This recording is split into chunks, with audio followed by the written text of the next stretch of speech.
Welcome back. In this session, we will map object-oriented concepts that we studied in C++.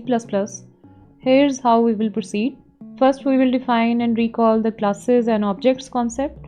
We will explain constructors and the role of self keyword. Then we will switch to operator overloading and cover concepts like inheritance and polymorphism. We will compare C++ and Python OOP paradigms side by side. So throughout I will show you equivalent C++ examples so you can map between C++ and Python easily. So let's quickly recall what a class is. So a class is simply a blueprint. It describes what data an object will hold and what operations it can do. An object or an instance is basically a concrete variable that follows that blueprint. In Python, class definitions are very lightweight. You define them with the class keyword and add attributes and methods inside. No need for header files or access specifiers are by convention. We will see how. And objects are created at runtime. So here's a simple dog class. Species is a class attribute shared by all instances. The init method is the constructor that runs when you create a new object. Inside methods, we use self keyword to access the specific instance attributes. When we create an object of dog class like d is equals to dog of rex, 3, so initializer or init method stores the name and age on that instance. Calling d.speak runs an instance method that accesses self.name. So that _init and ending with again double underscores is basically an initializer. Self keyword is the reference to the current instance of the class with the same role as you can recall of this pointer in C++. You always write it explicitly in Python method signatures. Remember that self is just a parameter name by convention, but it is strongly recommended to use self everywhere for better readability. Let's talk about encapsulation, that is the concept of controlling access to the internal data and methods. In C++, the compiler enforces this through explicit keywords like public, protected, and private. In Python, there is no compiler level enforcement. Instead, Python relies on developer conventions and a simple name mangling mechanisms. Every attribute in Python is public by default. You can read or modify it directly. The philosophy is we are all responsible adults, so Python trusts the programmer, so there is no need to write public as in C++. A single underscore, that is underscore data, signals protected intent. It is a hint that this is for internal or subclass use only. The interpreter doesn't stop you from using it, but other developers understand that they shouldn't access it directly. So this is Python's agreement style of encapsulation. So you can see in this example of class name sample. So the attribute value is public by default. So it is accessible as you can see we can create an object and access it in a print function. So for protected convention, you can see a class hierarchy with the base class and a derived class from the base that inherits from the base class. So with one leading underscore, we can signify the protected convention. So you can see with one underscore the data attribute, the attribute name data. So this signals basically the protected convention. So that is how you can create an object of a derived class and then access that attribute using that object. So as I just explained, that an interpreter doesn't stop you from using it, so you can call it in a print function, but you shouldn't do this. Python emphasizes readability and flexibility. It avoids strict barriers that might hinder debugging or quick exploration. So protected attributes exist by convention rather than enforcement. When you prefix an attribute with 2 underscores, Python performs name mangling. The variable's real internal name becomes underscore class name underscore variable name. That is why direct access, that is s dot double underscore pin, fails. because the name literally doesn't exist. But if you really want, you can still reach it using underscore class name and then double underscore variable name. So this is not true privacy. It is a safeguard to avoid accidental name collisions, especially in inheritance hierarchies. Now let's look at how Python handles private data inside a class. When you write a variable with two leading underscores, like you can see double underscore pin, Python performs something called name mangling. That means it internally changes the variable's name to include the class name in front. So inside the interpreter, double underscore pin actually becomes underscore secret double underscore pin. This prevents outside code from accidentally accessing or overriding the variable. Let's see what happens when we run this example. So inside the class, the line self dot double underscore pin works perfectly because Python automatically knows the mangled name. But if we try to access s dot double underscore pin from the outside, Python says attribute error. This object has no attribute named underscore double underscore pin. However, if we really want to, we can still reach it using the internal name, that is underscore secret and double underscore pin. This shows that private variables in Python are not truly hidden. They are just renamed for safety. It's meant as a discouragement, not a lock. In C++, the compiler blocks you from touching private data, but in Python, it is a gentle reminder that a variable is for internal use only. Now that we have understood encapsulation, let's talk about methods and the self keyword. In Python, any function that belongs to a class is called a method. When you call a method using an object like s1.display, the Python automatically passes the object itself as a first argument to that method. That's why every instance method in Python must have a self as its first parameter. The name self is not a keyword, it's just a convention, but it must be present in that position. Inside the method, you can use self to refer to that specific object's data.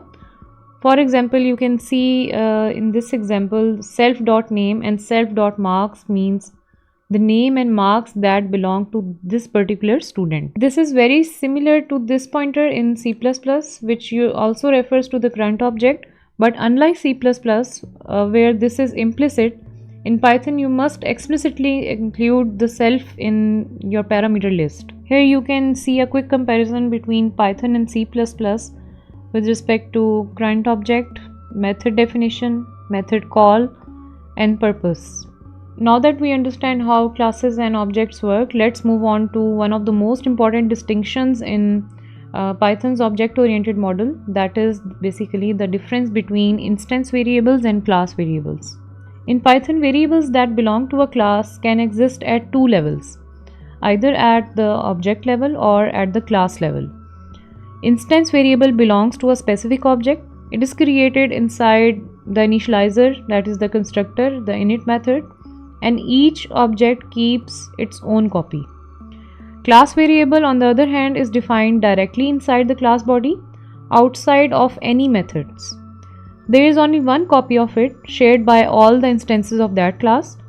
So if you change a class variable, the change is visible to every object. But if you change an instance variable, it affects only that particular object. Here is a simple class named student. It has one class variable, that is school underscore name, and two instance variables, name and grade. When we create two objects, s1 and s2, each one gets its own name and grade, but both share the same school name, that is school underscore name. Now watch what happens when we change s1.grade value. Only ls grade changes, but when we modify the class variable school underscore name through the class name, it instantly changes for all the students. So as you can see that after modifying ls grade, Bob's grade remains the same because each object maintains its own instance variables. But once we change the class variable, both students now show the updated school name. This clearly demonstrates that class variables are shared while instance variables are unique to each object. Here is a quick comparison between instance variables and class variables with respect to some features for instance variable belongs to basically a specific objects, and class variable belongs to the class itself, so it is shared. Instance variables are created inside using the constructor or initializer, and class variables are created directly inside the class body. With respect to storage, for instance variable, each object has its own copy, whereas for class variable, one copy is shared by all the instances. Instance variable is accessed with the help of keyword self.variable, and class variable is accessed using a convention that says class name dot variable name or cls dot variable. So if you try to map this to the knowledge that you gained in C++, you can say that instance variables relates to the normal member variable, and class variable is like a static data member, that concept that we covered in C++. Now here's something many beginners get wrong. If we try to change a class variable through an object, so here's an example class named test, and it has one attribute named x and it has value as 10. So this is class variable. Next we'll create two objects, t1 and t2. Now if we try to change a class variable through an object, like we have written t1.x is equals to 20. So Python doesn't actually modify the class variable. Instead, it silently creates a new instance variable named x for that specific object. This means that other objects and the class itself still hold the original value. To change the shared variable, always use the class name, that is test.x is equals to 20. So here's a correct way of doing this. So to properly modify a class variable, always refer to it using the class name, not through an object. So when you write test.x is equals to 20, you are explicitly telling Python to update the shared variable that belongs to the class itself. Now all instances, both old and new, will see the updated value. So in Python, methods inside a class can be of three main types: instance, class, or static methods. Each type behaves differently depending on what data it works with and how it is called. So here's an example class named student. It has a class variable named school_name, and then we define an initializer that initializes the instance variables named name and marks. Now we have written three methods. One is instance, class, the other is class, and thirdly the static method. So let's start with instance methods. It refers to the attributes using the self keyword, that is we write self.name and so on. So when we call s1.show, Python automatically passes the object s1 as a first argument to self. Next we have class methods, which uses add class method decorator. A class method receives the class itself as a first argument and conventionally named CLS. It doesn't deal with individual objects data. Instead, it is meant to access or modify class level attributes or variables that are shared by all the objects. In this example, change_school changes the value of shared variable. So if we run student.change_school and pass xyz school as a parameter to it, every existing and future student object will reflect the updated school name. Finally, we have static methods declared with add static method decorator. These methods do not automatically receive either self or CLS. They behave like plain functions that just happen to live inside a class. They belong to the class logically, not by data access. So they are used for general purpose utility work that is related to the class. For instance, is_pass is a function that checks if the marks are greater than or equal to 40. It doesn't depend only on class or object data, that is why it is static. So in summary, instance methods knows everything about one object. Class methods know about the class as a whole. Static method doesn't know about both, but they belong to the class conceptually. So this separation helps us design cleaner and modular and more readable class architectures. So this is a comparative view of three of the methods that we just covered: the instance, class, and static method. In instance method, there is no decorator. But for class method and static method, they have their separate decorators. As a first parameter, for instance method we write self, for class methods we write cls, and for static method we write nothing. Next column highlights the access with the help of instance variable or class variable, and then instance methods are bound to object, class methods are bound to class, and static methods are not bound to anything. So if we can create or map to C++, instance methods are like regular member function, class methods are like static member function that we studied in C++, and static method means utility function, that is, you can say, a static scope. Now we are going to explore how common object-oriented programming concepts in C++ translate into Python. So we will cover operator overloading, inheritance, polymorphism, and the super function. Operator overloading lets you define how operators like plus or minus behave with your objects. Python uses special methods such as add method with starting and ending with double underscore for addition, and sub method for subtraction. So you can see in this class we have a class named point, and it has an initializer that sets the attributes named x and y to equivalent values. Then we define a special method named again add. That method is basically a special method for the add operation. So it returns the summed versions of 2 points, that is, it adds 2 points together. Now you can create two objects of point class, and then finally you will write p3 is equals to p1 plus p2. That line basically calls the special method that we have just written named add. So we can define our own magic methods to implement operator overloading in Python. So magic methods in Python are the special methods which add magic to your class. So they are not meant to be invoked directly by you, but the invocation happens internally from the class on a certain action. For example, when you add two numbers using the plus operator, internally the add methods with the preceding and ending double underscores method will be called. So here's in a category with respect to some operators like binary operators, then we have extended assignments, unary operators, and comparison operators. So operator overloading in Python lets you define custom behavior for operators.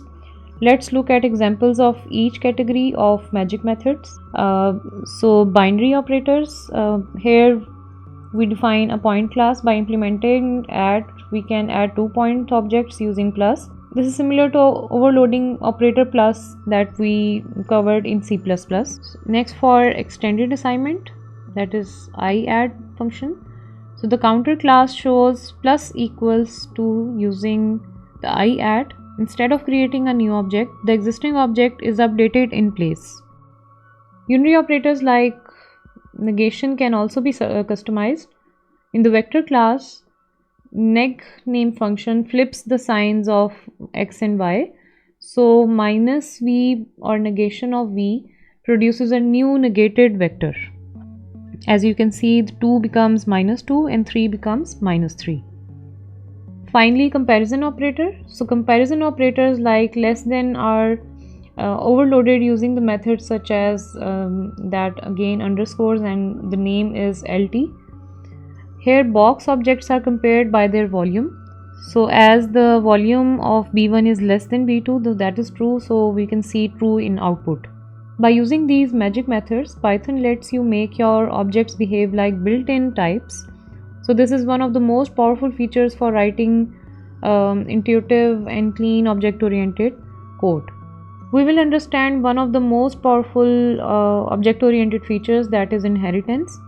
It allows us to create new classes based on existing ones, and this promotes reusability and scalability to our code. So inheritance means one class can inherit attributes and behaviors from another. In Python, we can define a derived class by placing the base class name in parentheses. For example, you can write dog and in parentheses you can pass animal, and that means dog inherits from the class name animal. There are several types of inheritance like single, multiple, multi-level inheritance, and we will see each with examples. So we define a base class animal with the method eat. Then we create a drive class dog that inherits from animal. The dog class adds a new method bark. When we create a dog object, it can call both eat and bark. That is inheritance in action. That is, you use, reuse, or extend the behavior. Now let's go through the method overriding example. Here both animal and dog have a method named sound. So the dog class redefines it. So this is method overriding. When we call d.sound, Python runs the overridden version from the dog instead of the animal. And overriding lets subclasses provide specialized behavior while keeping a common interface. In a multi-level inheritance, a class is derived from another derived class. So in this example, you can see three classes. So puppy inherits from dog, which in turn inherits from animal. So puppy gets all three behaviors: eat, bark, play. This creates hierarchy that is perfect for representing real-world relationships. Python supports multiple inheritance. A class can inherit from more than one parent. Child inherits from both father and mother. If both parents define a method with the same name, Python follows the method resolution order, that is, father comes first. So c.skill calls the version from father. Next, the super function lets us call methods from the parent class. Here, when dog is initialized, super function basically first calls animal's constructor, then it executes its own logic.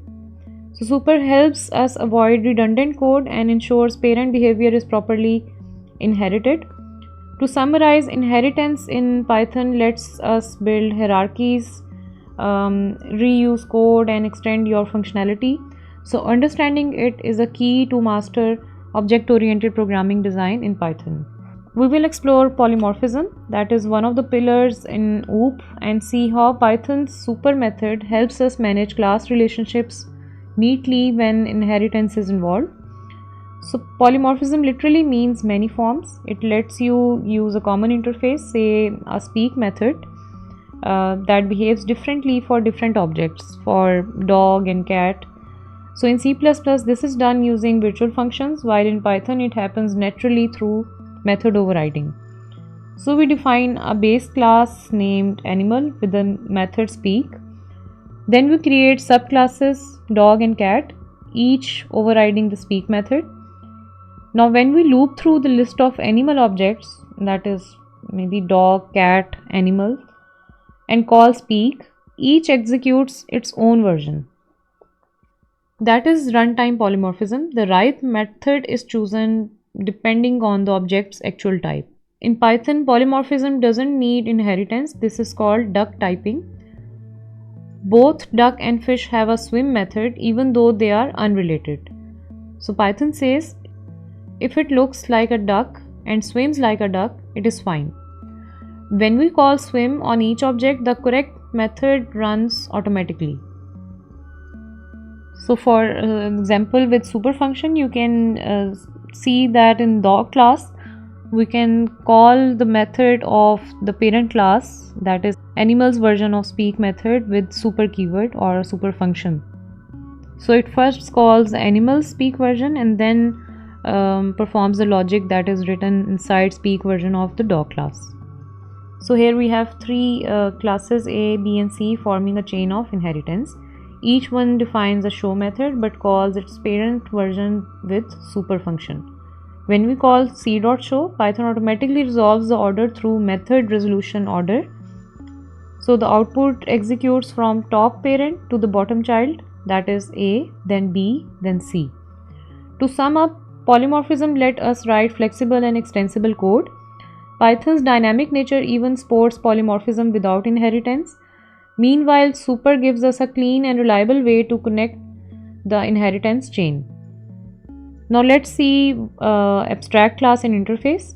Abstract class is like a partially built structure. You can't use it directly. It provides a foundation for other classes, ensuring that they follow a certain contract. In Python, we use built-in ABC module for this.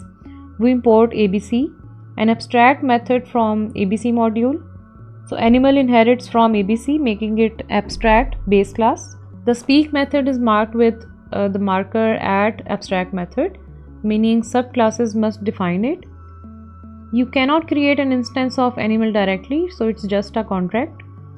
Now we create two subclasses, dog and cat, both inherit from animal. Each provides its own definition of speak.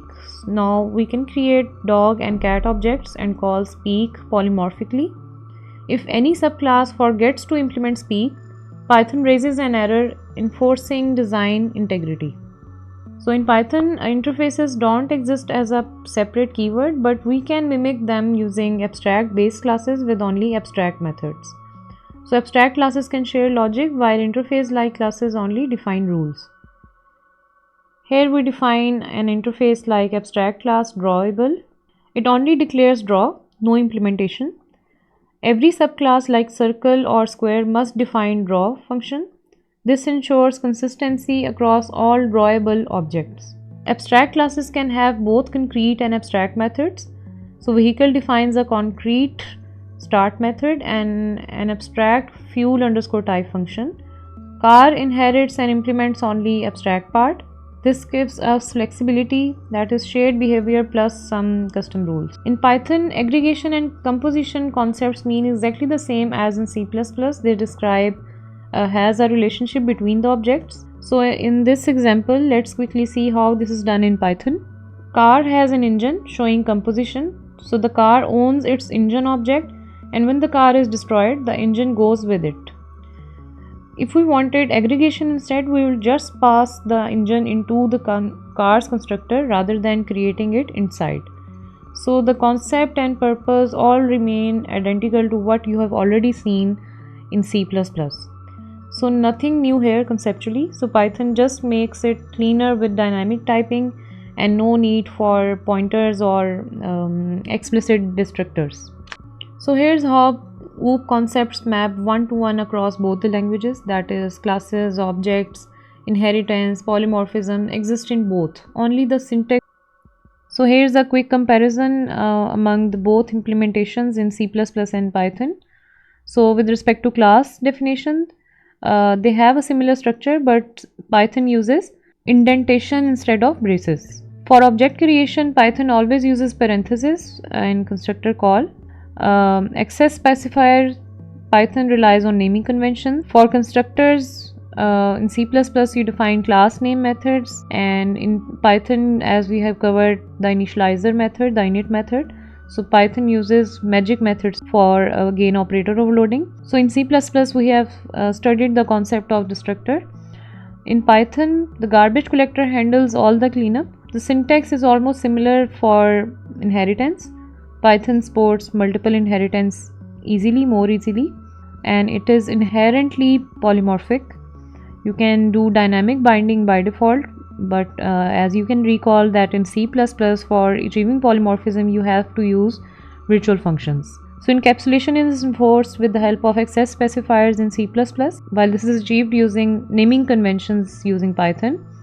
So again, conceptually same, but less strict in Python. Operator overloading, we have overloaded several operators in C++. So in Python, as we have just discussed, the idea is same, but the syntax is different. We use magic methods. For abstract classes, C++ implementation uses pure virtual functions, whereas Python implementation uses ABC module. So both of them enforce method implementation, and in C++ memory management has to be done manually. You manually allocate and deallocate the memory, whereas in Python this is done with automatic garbage collector. So Python basically simplifies resource handling. And this brings us to the end of this object-oriented programming journey from C++ to Python. So across both the languages, we have seen that while syntax may change, the core concepts remain exactly the same. Whether you are defining the classes in C++ or Python, what truly matters is your ability to think in objects, to design relationships, responsibilities, or behaviors that mirror the real-world system. Thanks for watching, and keep coding with clarity and creativity.